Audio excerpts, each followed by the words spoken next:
Yes, inshuti bakunzi b'Umutahira TV, reka mbaramutse nongere kandi mbifurize amahoro y'Imana aho muherereye hose kuri uyu mudugudu wacu witwa isi yabaye umudugudu, ariko hari abantu bataramenya ko isi yabaye umudugudu. Iyo ubaye kuri iri koranabuhanga nibwo umenya ko isi yabaye umudugudu. Hari abantu benshi bamaze iminsi banyandikira, babonye WhatsApp yanjye baranyandikira bagenda bambaza ibibazo bigenda bitandukanye kuri Pi Network, kandi bagiye bari mu bihugu bitandukanye ahangaha kuri isi yacu. Ibyo rero bituma tuvuga yuko koko isi yabaye umudugudu, kuko umuntu ashobora kuganira n'abantu bari mu bice byose by'isi bagiye batandukanye. Reka rero nshimire mwebwe mugenda mutanga ibitekerezo, commentaire muri video tugenda dukora, hanyuma mukagenda munatera inkunga ibiganiro dukora. Muri abantu b'abagabo cyane, muri abo kubahwa. Abakoze subscribe kuri chaine yacu Umutahira TV, ni mwebwe mutumye tugera aho tugeze uyu munsi. Mudahari ntago twaba tugeze aho tugeze, kandi natwe tudahari ntabwo mwaba mumenya ibyo mukura kuri twebwe bike tugenda tubaha. Amakuru make agezweho yo kuri Pi Network, account za Pi Network, ibintu bigendanye na account ya Pi Network. Ikibazo cyose ubajije kuri njyewe nshobora kugusubiza. Reka rero nkomeze nganire namwe ngira ngo tuvuge kuri aba abantu bakeya ngenda mbona. Ubwo iyo mvuze ngo ni bake, ubwo nge nabo mbona ngenyine, ariko nawe hari abo ujya ubona wenda abantu batajya bamenya update za Pi Network izo arizo zose, bakaba wenda barabwiwe amakuru n'abantu, nk'uko wahura n'umuntu ukamubwira amakuru ya Pi Network akumva ni meza akayemera, ukamufungurira account ya Pi Network.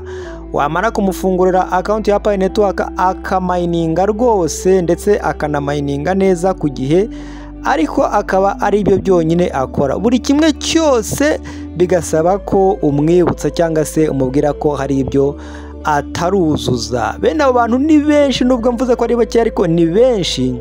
Tuvuge urugero, niba nzi abantu 10, mu bantu bose wenda nafunguriye account za Pi Network batari hasi ya 50, ugasanga nk'abantu 10 nta makuru bayifiteho, nubwo bamayininga, nubwo bagira bate, kandi na babandi bandi nabo ugasanga nabo ntago bajya bagerageza kumayininga nk'uko bikwiriye, cyangwa se niyo bamayininga ariko ugasanga nta yandi makuru ya Pi Network bafite, ku buryo hari n'abo usanga batazi nk'iki gikorwa kiriho cya Pi Fest. Pi Fest ya mbere ntibayimenye, iya kabiri ntibayimenye, ndetse n'ibindi bizaza ibyinshi ntibazabimenya. Igihe habagaho gushyigikira GCV mu rwego rw'isi ntabwo bigeze babimenya, ntabwo ayo makuru bayazi. N'uyu munsi amakuru ariho ntabwo bayazi. Ibi ngibi bivuze yuko na Open Mainnet izaba, aba bantu ntibamenye ko Open Mainnet yabaye. Hari abantu bafite amakuru mu by'ukuri, nubwo wenda abo bantu bafite ayo makuru hari igihe usanga bafite amakuru ari uko bagombye kubaza uwo munsi, bakabika ay'uwo munsi gusa, ayo bararanye akaba ari ayo ngayo. Ugasanga hari abandi bantu babanebwe badashaka gukora ngo bashakishe amakuru. Nyamara ariko kandi nubwo tubita abanebwe, ugasanga ni abanebwe kuri Pi Network gusa, ntago bashaka amakuru ya Pi Network. Ugasanga ku bigendanye n'amakuru y'amaekipe, wababaza abakinnyi b'amaekipe yose yo ku isi bakabakubwira, wababaza abakinnyi ba filimi bakabakubwira, wababaza ibintu bigiye bitandukanye byo kuri TikTok bakabikubwira, ariko ikikubabaza nuko bahindukira bakaza kukubaza amakuru ya Pi Network. Bijya bimbabaza cyane ku bantu wenda tuba turi kumwe bari hafi yanjye, ugasanga wenda ndi nko gukurikirana amakuru ya Pi Network mu buryo bugiye butandukanye, ndi gusoma, ndi gucekinga, ndi gushakisha ahantu hose, ugasanga umuntu ari kuri TikTok ari kureba wenda utuntu tumwe na tumwe two kumunezeza, two kumufasha, two kumushimisha, ugasanga wenda nibyo ariho nanjye wenda ndi muri ekuteri ndi kumva ibigendanye na Pi Network cyangwa se ndi gushaka uburyo kinakora inkuru ku bigendanye na Pi Network kugira ngo ifashe abantu benshi, ariko asanga wa muntu wibereye kuri TikTok, wibereye kuri Facebook, wibereye kuri Instagram cyangwa se wibereye mu tundi tuntu, yagera kuri logo ya Pi Network akayisimbuka kuko aba yumva afite abazamuha amakuru cyangwa se abazabaza amakuru.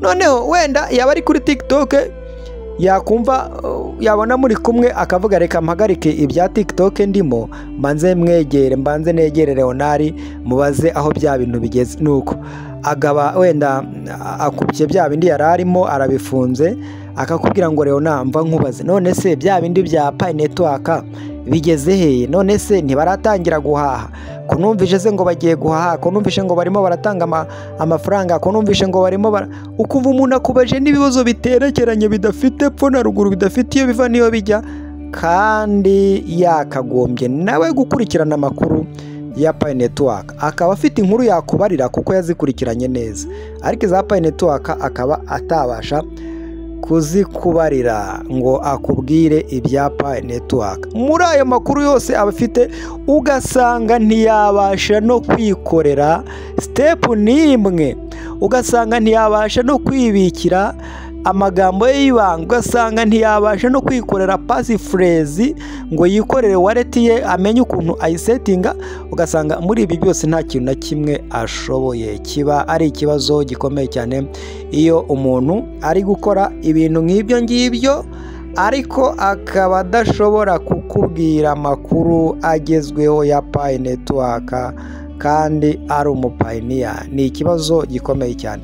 Aho rero mperaho mvuga ko hari abantu bashobora kutazamenya ko Pi Network yabaye launched, abo kandi nibaramuka banabimenye bashobora kuzabibwirwa nuko babonye abantu bandi bari gukora ibyo bikorwa bigendanye no guhaha no kugura n'ibindi bigenda bitandukanye muri Pi Network.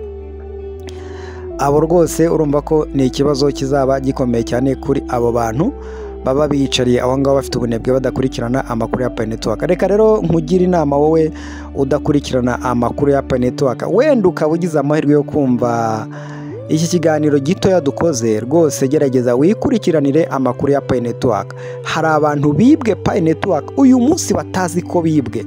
Uramutse ucekinze akaunti zabo ushobora gusanga rwose barabibye Pi zabo batabizi. Hari abantu nzi nagiye mfungurira amakonti ya Pi Network kugeza ku rwego rw'uko buri kimwe cyose nkibafasha mpaka Pi zabo zigeze kuri wallet. Muri iyi minsi abantu bagiye bafungura amakonti ya Pi Network bagiye babona ama KYC byihuse ndetse na migration bakazibona byihuse ku buryo bamwe bagiye bafite udupayi 2, abandi 4, abandi 6, ufite nyinshi kuri available balance afiteho nka 7.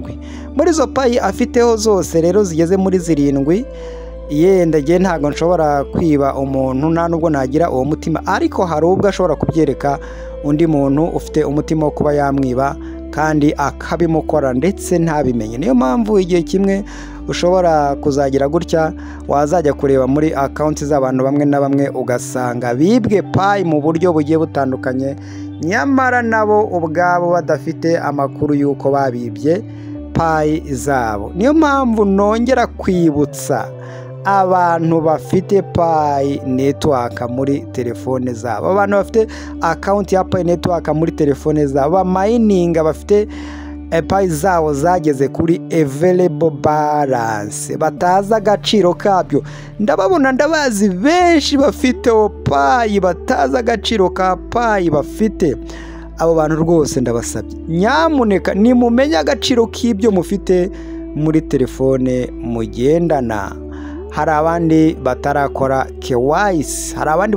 KYC, uyu munsi biturije rwose ubona bimeze nkaho ntacyo bibatwaye, ndetse wanabibutsa ko babonye KYC ariko batarayikora ukumva ntacyo bibabwiye, ndetse na deadline bakayibona ibara ariko ugasanga ntacyo bibabwiye. Hari igihe rero open minute izaba abantu ntibabimenye icyo ngicyo njya nkibona. Hanyuma rero mwebwe mukurikirana amakuru ya Pi Network, ndabizi ko bibagora cyane, ndabizi ko bibatwara umwanya munini, ndabizi ko kugira ngo ubifite amakuru ahagije yose kuri Pi Network bitwara imbaraga nyinshi kugira ngo ukurikirane amakuru. Nibura buri munsi ube uraye uzi amakuru ya Pi Network, buri munsi ugomba kurara uzi amakuru ya Pi Network. Hari abantu nzi nafunguye urubuga cyangwa se no kuzindi mbuga za WhatsApp mbashyiraho, abandi mboherereza link bagenda bajyaho, ariko igihe kigeze ugasanga barefutinze ku mvuga zose za Pi Network, bazivuyeho barazisezereye ngo zirabastressa, ngo zirabavuna, ngo ntibashaka kubibamo, ugasanga nyine ntibashaka kumenya amakuru. Abo rero ugasanga nibo baza kukubaza uko bimeze. Abo ngabo rwose ndashaka kubatangariza ko bafite ibibazo bikomeye cyane, bizabagora, bizabahangayikisha. Reka rero wenda ndekere aho ngaho, nkomeze gushimira abakoze subscribe kuri channel yacu Umutara TV, hanyuma mbwira n'abandi batarakora subscribe kuri channel yacu Umutara TV nimukore subscribe kuri channel yacu Umutara TV, hanyuma dukomeze kuganira ibiganiro byiza bigendanye na Pi Network mpaka ibaye launched tukamenya icyo gukora. Reka rero mbashimire kandi mbifurize amahoro y'Imana. Bye bye.